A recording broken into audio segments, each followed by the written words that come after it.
I think there are some in the camp who really did believe, or really do believe, that holding this land in Russia is going to be good for us in negotiations. But I also think, and this gets back to those who want to see this war go on and who are looking for ways, the idea that this is one big political stunt.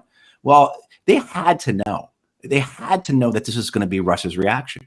So was the purpose of the Kursk incursion to take away the chance in negotiations, to make it impossible for the U.S. and NATO to do anything other than to continue to support Ukraine, right? So whereas there is no choice, there is no possibility of negotiations, we have to give them $75 billion more. Otherwise, we'll be betraying them, right? This whole political narrative. That's fascinating.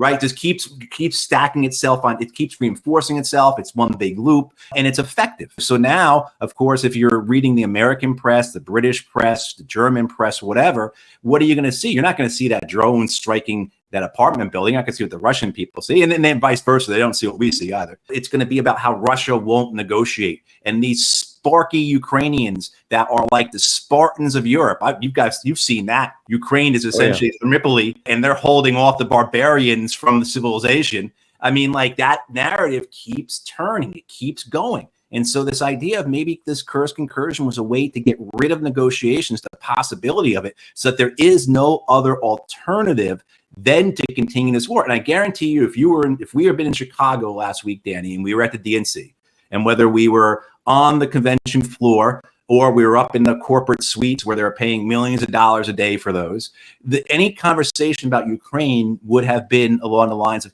yeah, you see what the Ukrainians have done? You see what they did, how they're taking it to the Russians? How can we turn away from them now? Biden was right about this all along.